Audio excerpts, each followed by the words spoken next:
It was 2009, towards the end of when we were finishing Dragon Age Origins, when myself, Matt Goldman, and Mike Layla started to get together on a weekly basis to talk about the directions we wanted to take the franchise and the things we wanted to explore if we had a chance to do so. We built a kind of a cartoon animatic of what we would like to be in the game if we were going to really pull out the stops and do whatever we wanted. It's actually very much like the beginning of the game. There's a conversation wheel, there's a dragon airstrike, you're a cool badass warrior with spiky armor chopping Murlocs in half by the millions.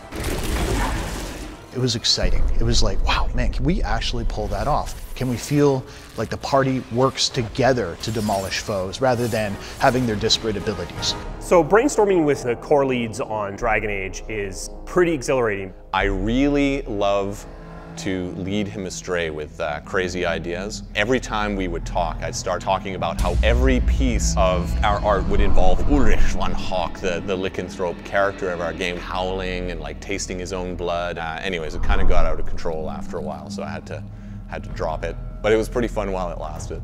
You know, the final beautiful touch of it was when we said, what if we could tell a story that was more personal? And that's where the idea of Hawk, the champion of Kirkwall, and that rise to power over a decade of history came out. Where Origins really shone by having this huge epilogue that had thousands of variations based on the choices you've made. Instead, we've moved that into the gameplay. People you've interacted with at the beginning of the game are going to have their kind of situations profoundly affected by their interaction with Hawk, your character.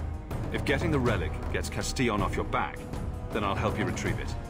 There might be something I could do for you, if you're looking for company later.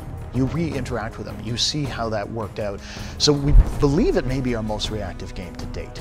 So here we were, we finished these brainstorming sessions. There's a lot of stuff on the whiteboards. There's a lot of pie-in-the-sky ideas.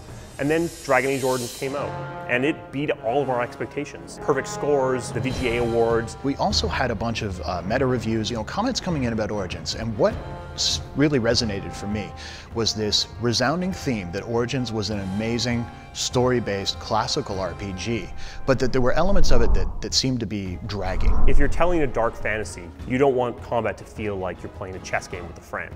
So that seemed to be the reviews. No one was really panning the game to me. It let you have this cool tactical experience, and obviously the story was intense, well loved. But the question for me was, is there any way that we could just take the RPG concepts, the very core tenets of it, and move it forward into a newer feel, something that would work as well on the consoles as it did on PC? We've really stuck to our vision. We've kept what was good about Origins and shaved off the edges and made something really unique. Matt wanted much more composed imagery, places that played up the character. I wanted combat that felt like it wasn't silently rolling dice behind the scenes, that felt like when I was pushing a button, it was responding and my characters were responding accordingly. But because it looks faster, because it's got a character with a voice, because of this historical story we're going to do, it ran the risk of people saying, oh my God, that is so different.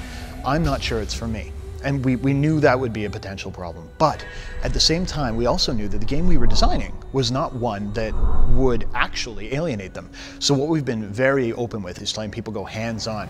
And the big thing we saw is that even people who loved Origins, people who came wearing armor from Origins, were playing the game and going, oh wow, I see what you did here. It's almost hard to communicate how much this game still feels like Origins, despite feeling completely different. We're trying to make a game that we would love to play. We have the best in the biz running their teams and working really hard together to make this thing come true. Even when Origins was nearing completion, we had already started thinking about Dragon Age 2.